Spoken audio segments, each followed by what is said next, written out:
Okay, good afternoon.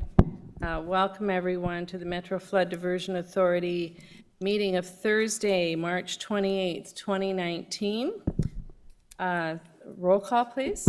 Mrs. Scherling? Here. Mr. Peterson? Mr. Steen? Here. Oh, he's on the phone. Dr. Mahoney?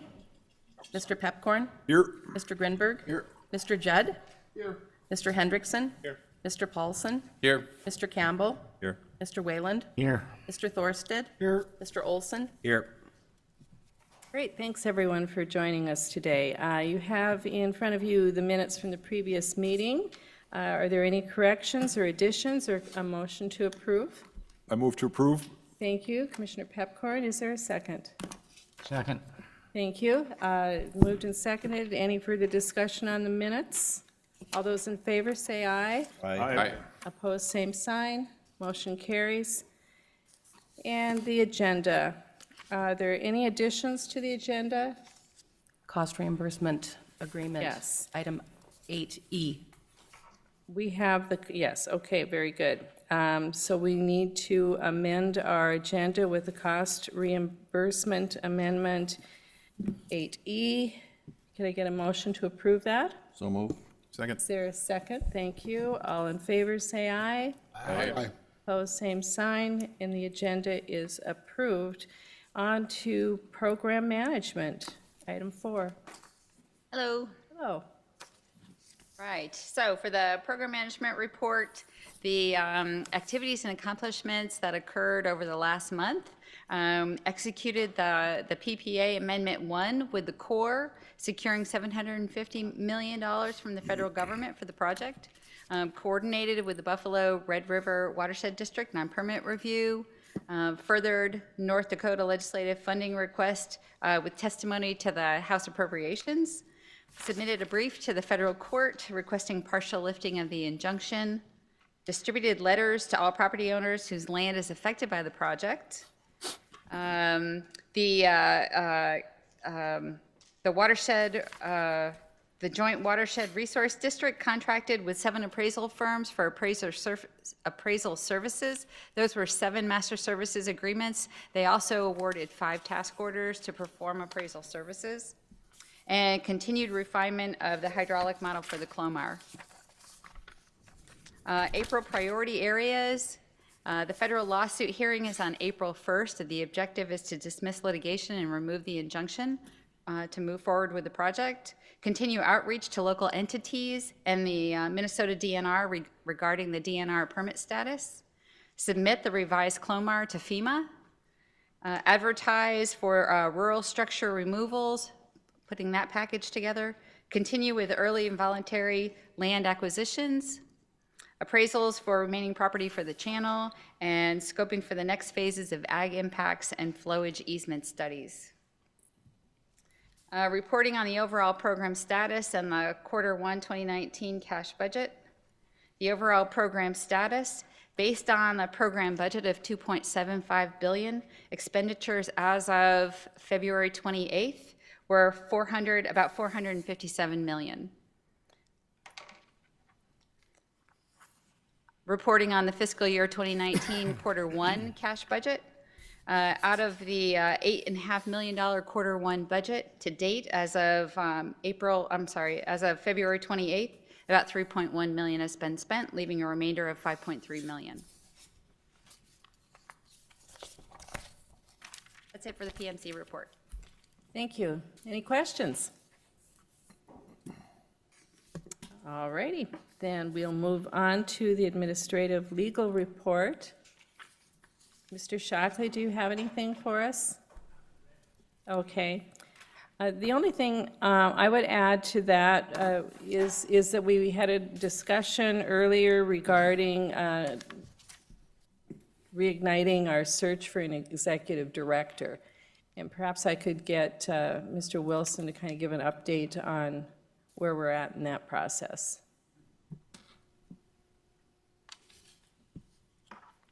Madam Chair, members of the board, good afternoon.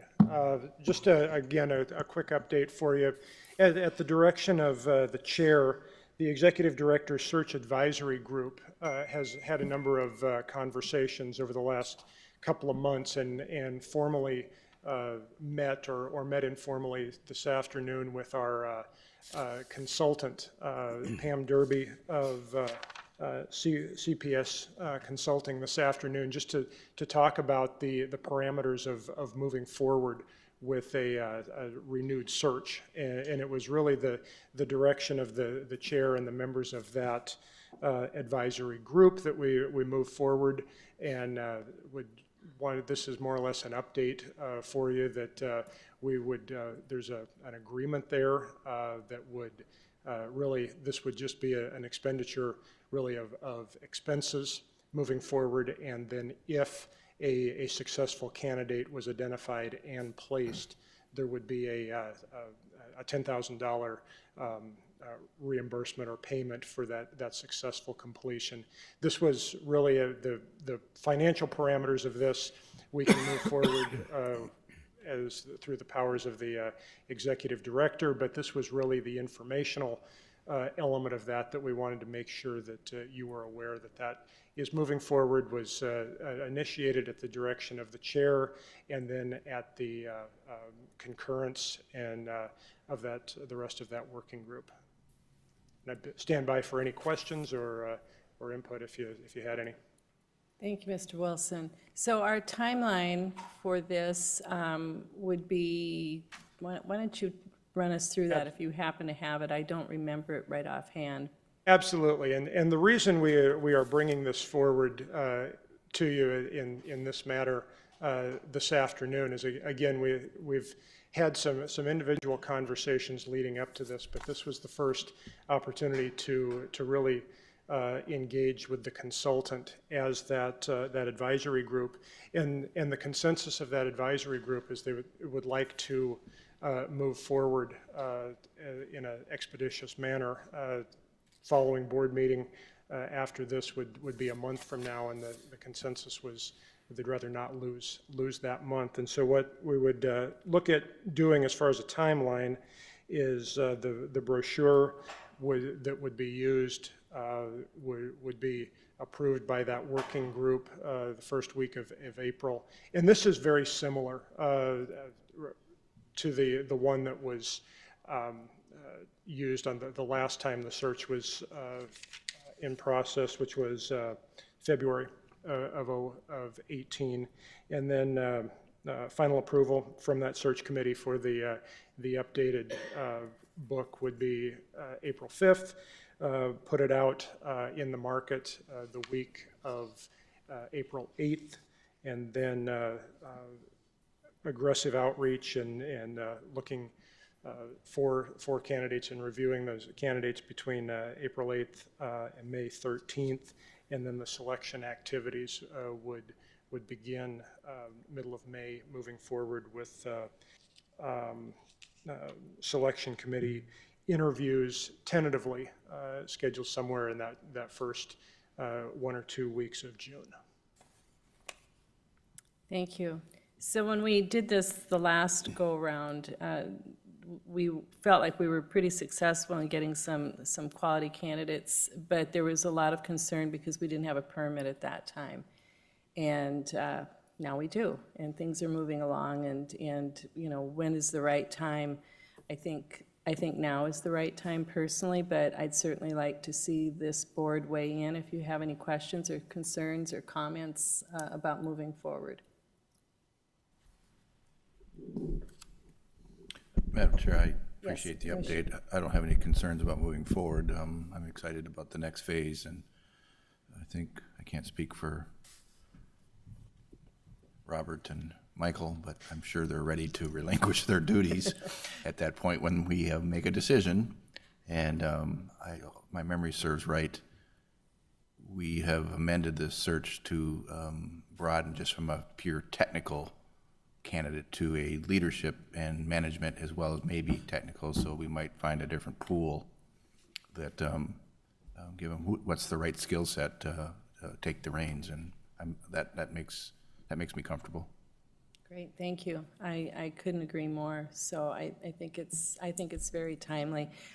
We did change some things between the first go-around and the second go-around, and some of it was just our marketing and right down to the brochure and how the metro area and the community was marketed, and I think we had a really positive response from those changes, and we're really concentrating a lot, although it's a nationwide search, the upper Midwest particularly. I think that we can find a really good pool of candidates in that area too, so we're looking forward to moving forward.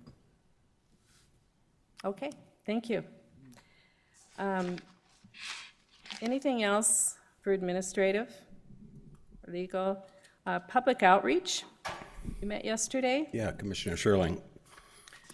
Public outreach met yesterday. Talked about several things, including an update on the North Dakota legislative, what's happening in Bismarck. And also on the lands outreach activities, talked about that, talked about the letter that went out, talked about a letter that Cass County Joint Board will be sending out shortly. It'll probably be the first part of next week, just identifying us as the ones that will be purchasing their property. Outreach to the Minnesota counties. I want to thank Commissioner Scherling and Commissioner Campbell for their effort, great effort to Otter Tail and Becker counties, and understand that they were very welcomed and answered questions for about an hour. And why is that important? Why are these two counties, which were miles away from this community and actually on higher ground than we are, why is that important? It's because they appoint a couple members, or a member from each county. Otter Tail and Becker sit on the Buffalo Red Watershed District. So they are important, and they were open, and actually they do not support the action that Buffalo Red has taken on the permit.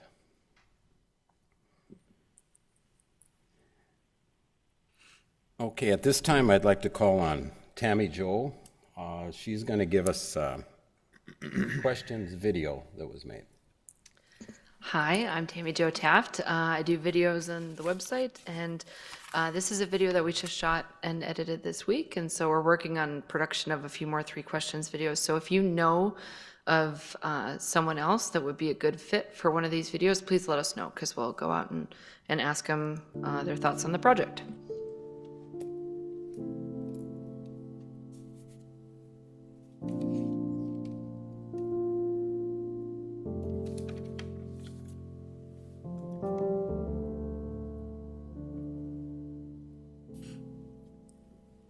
But until that period of about a week to 10 days where it really escalated, you couldn't believe that this was a reality. In our building, which predominantly at risk was our main site in Moorhead, it's everything. Do our boilers still work? Because we're still talking about a time of the year that's very cold. As important, do your sewer and water supplies work? So even if we could have held off the water, to be an island of ourselves is not a good plan going forward for any amount of time as well. Because of our early approach to the evacuation, we had access to some converted buses into ambulances. So when I talk about the folks who can't be transferred even in a wheelchair, need to be on a stretcher, these became the most important asset that we had in the transportation.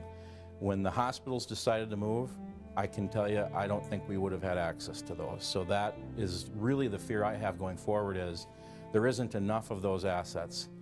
In the case of some of our senior housing and assisted living residents, they went home with families for an extended period of time.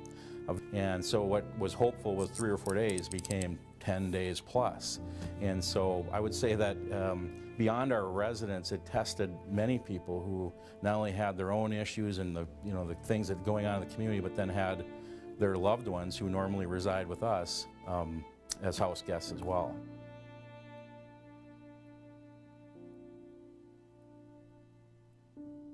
In terms of total cost, I can't even put a price on it. Just the transportation alone had to be hundreds of thousands of dollars.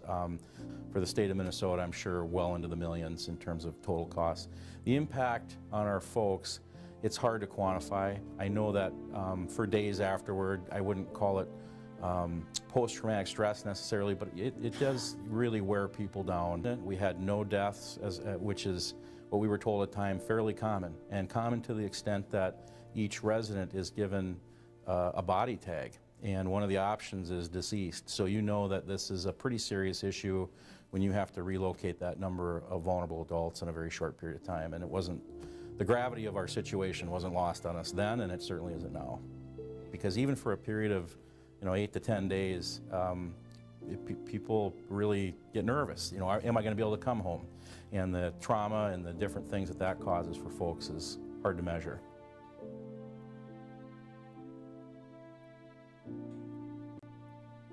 Flood protection, it means a sense of comfort, not only for those of us that live in the community, live in our communities, but who work here as well. And not having to continually every spring look over your shoulder.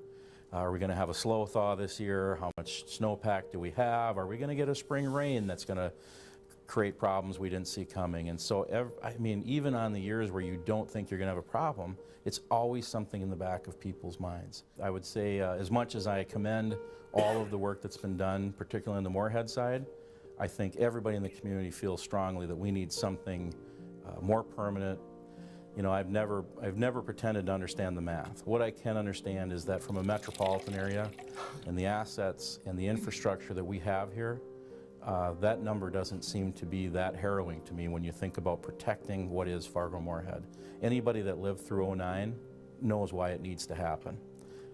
But it's such a necessity to make sure that we've protected the greater good that's at play here. And if we can do that and try to meet the needs of the folks that we're impacting upstream, I think we'll find a happy place to be with this. But certainly the rural areas are the fabric of what makes up Fargo-Moorhead. Anybody that runs a company knows that you do a lot of things you don't like doing because it's for the greater good. And yeah, it's expensive. Yes, there's folks that are going to be on the wrong end of it. None of those things can be avoided, but it's still the right thing to do.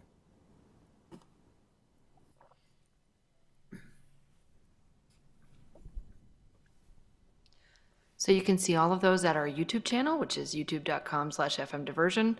And like I said, if you have anybody that you would suggest doing one of those videos, just let us know. Thanks, Tammy. Just one more comment. A lot of thank you has to go out to the people that have made the trek out to Bismarck and also to Minneapolis, to St. Paul, to support the project and to try to relay to legislators how important this project is to this area and to North Dakota. And I just want to thank you for the sacrifice that you have all made. Several of you have made trips out there, and just thank you for your effort. It's going to continue till the end of the session, I'm sure, for at least a couple more weeks, maybe 3 weeks. So it's kind of full court press till we get to the end. Thank you. Thank you, Rodger. And thank you, Tammy Jo. That was great.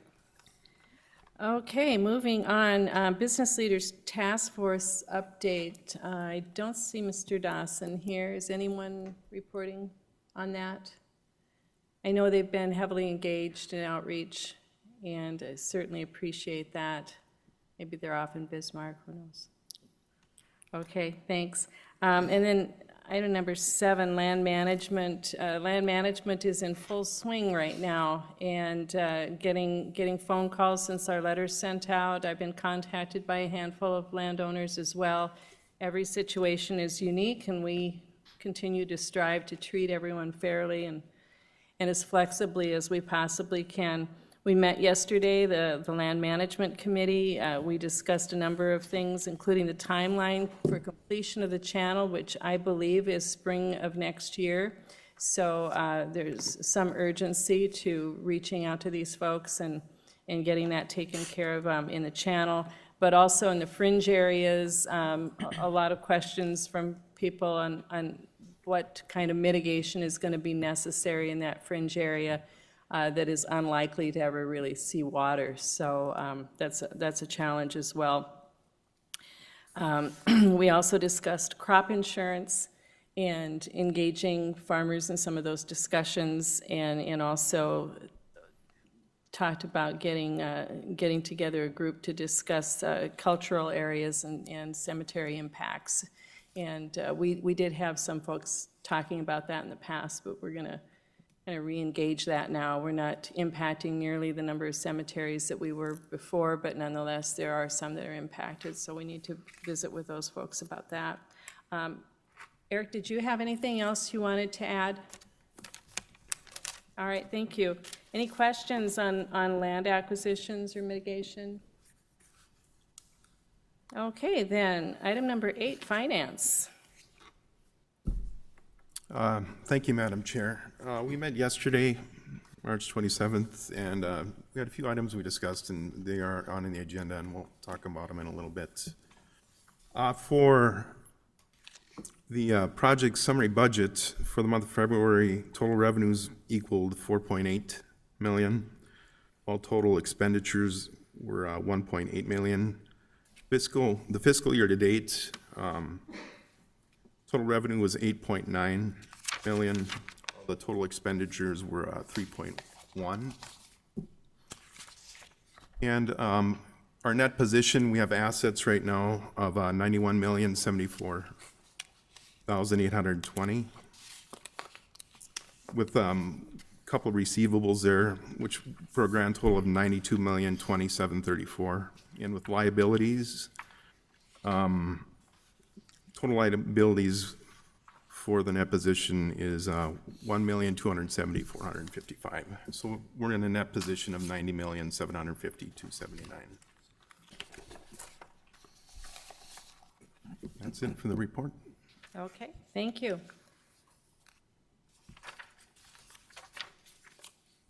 And then, can I go on? Yes, please, Okay, sure. Go ahead Thank with you. voucher, yeah.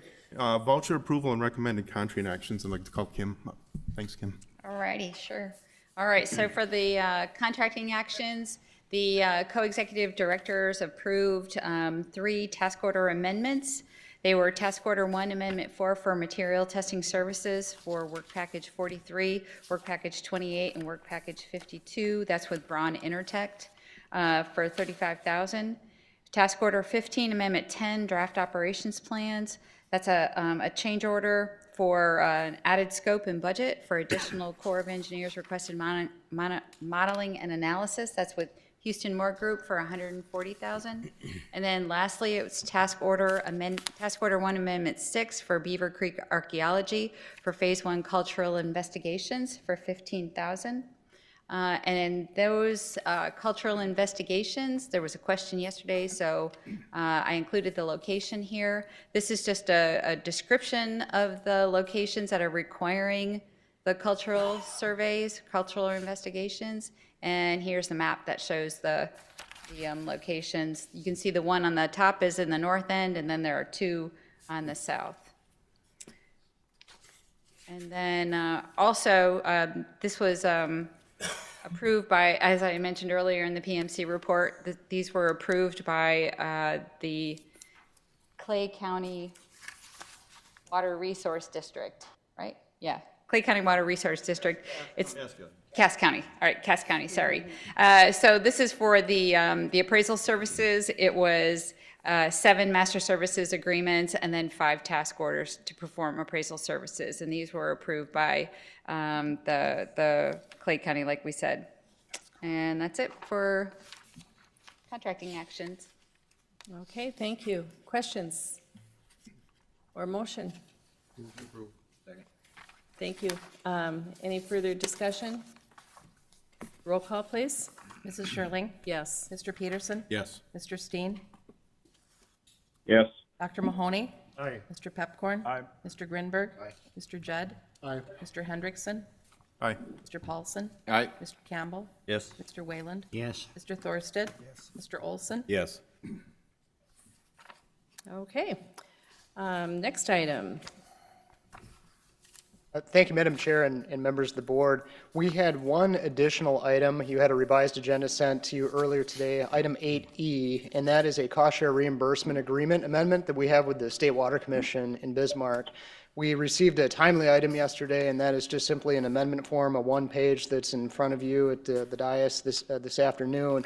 It's a timely request that amends the agreement to allow our finance personnel to code expenditures against the cost share reimbursement.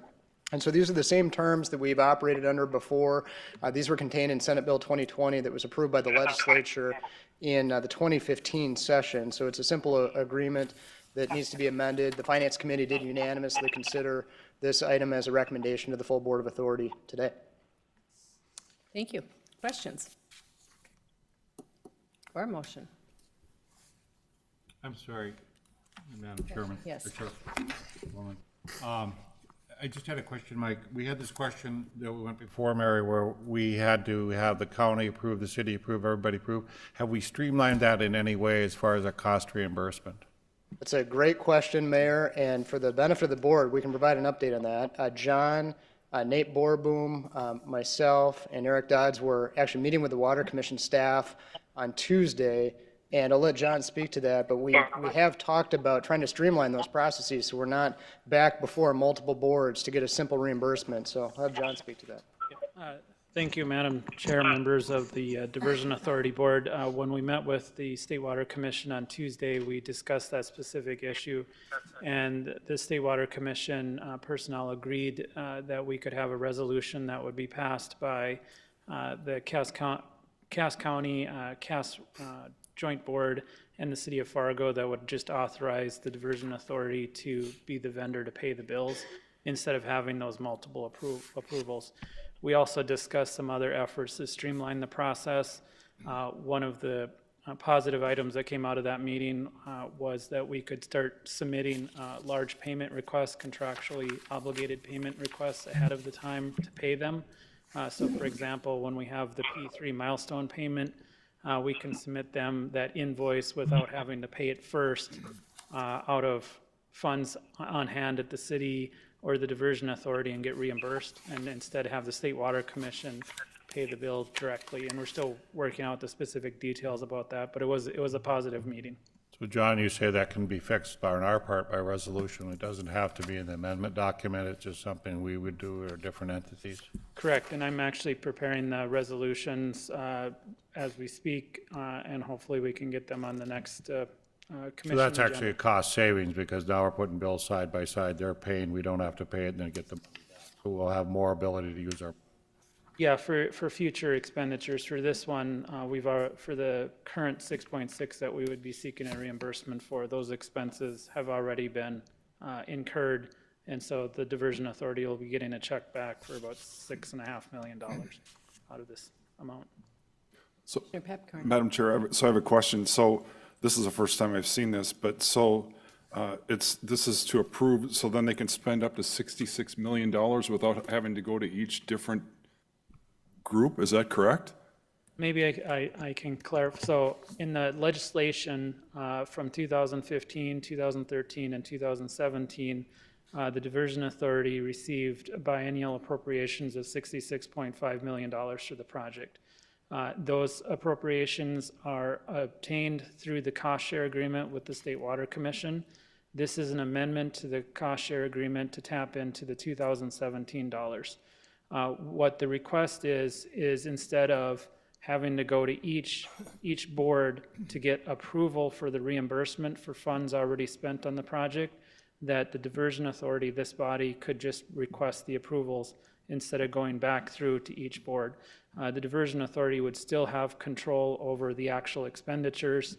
It cleans up the reimbursement process so that we're not duplicating the same presentation before three different boards plus this board. So, Madam Chair, so thank you very much.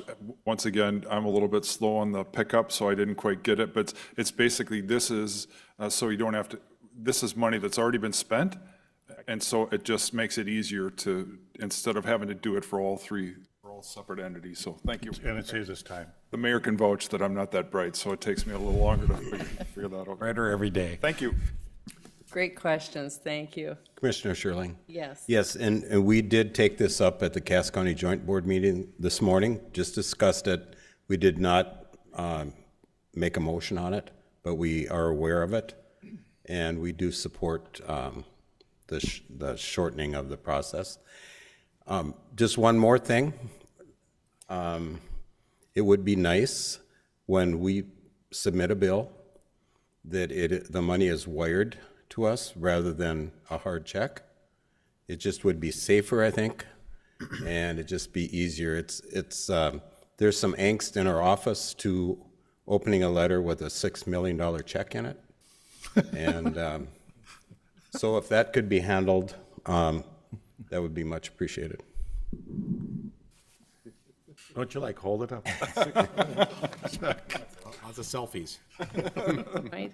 So, John, is there anything we need to do with this letter at this point? You're going to get the directives to the various entities, and we'll vote on them there? Is that how I'm understanding it? We're actually asking for approval of the amendment today. That would allow the Diversion Authority to request the reimbursement for the $6.6 million out of the total appropriations in 2017 of $66.5.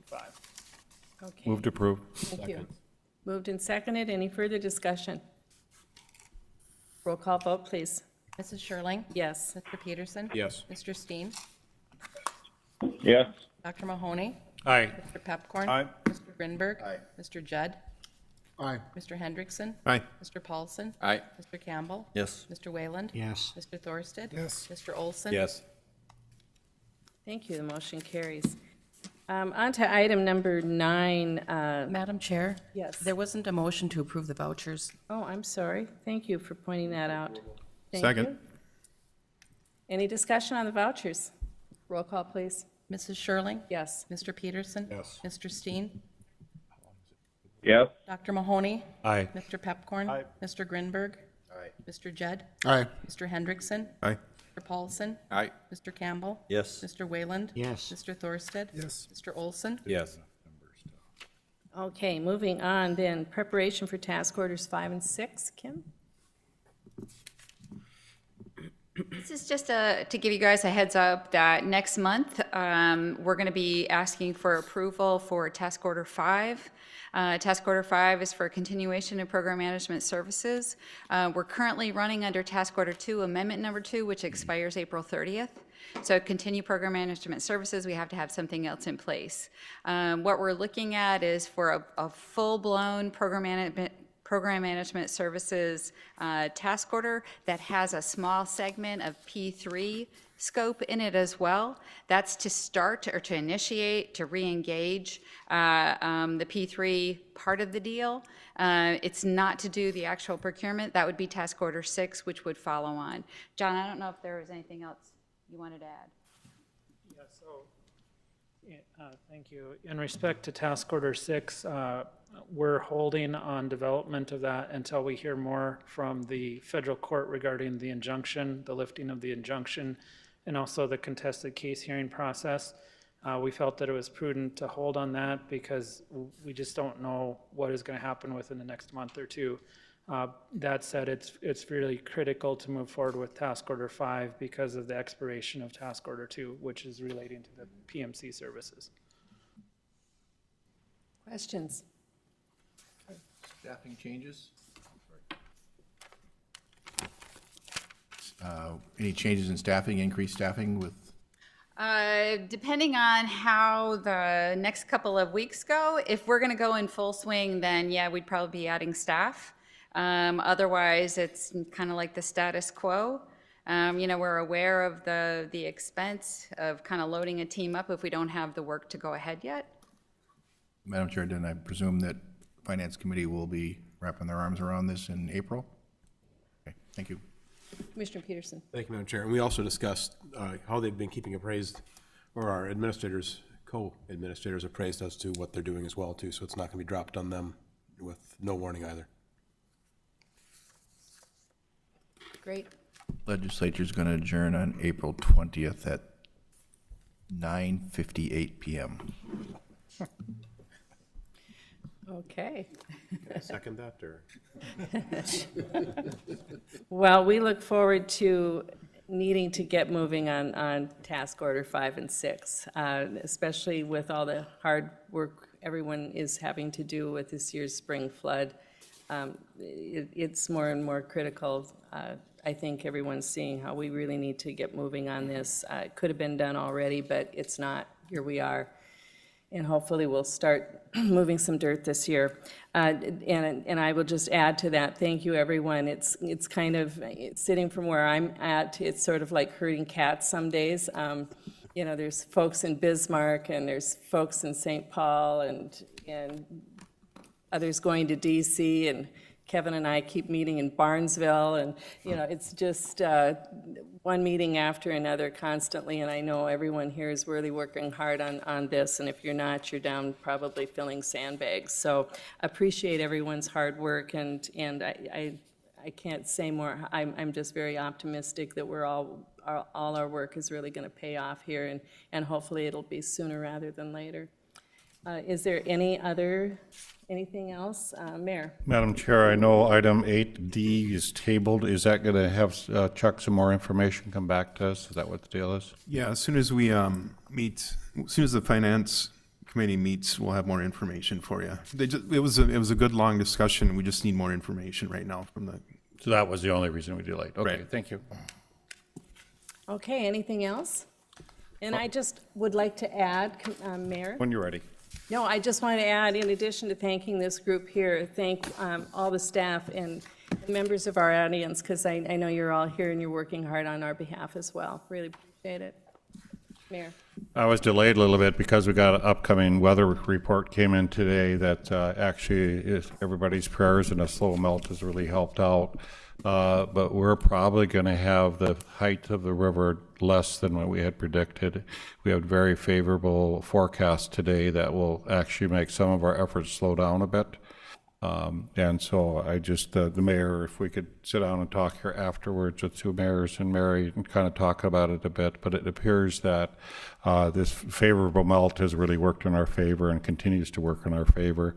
So the city of Fargo, what we're going to do is work on relooking at what we need and what we'll have to do in the next 10 days. Yeah, but I just want to say right now, with the sunshine out, and Mary's having this optimistic hope for the DA moving forward, it looks like we won't have a flood as high as they were initially talking about. So I think we all can be happy about that. Indeed. Thank you, Mayor. Anything else? Motion to adjourn? So moved. Thank you. We're adjourned.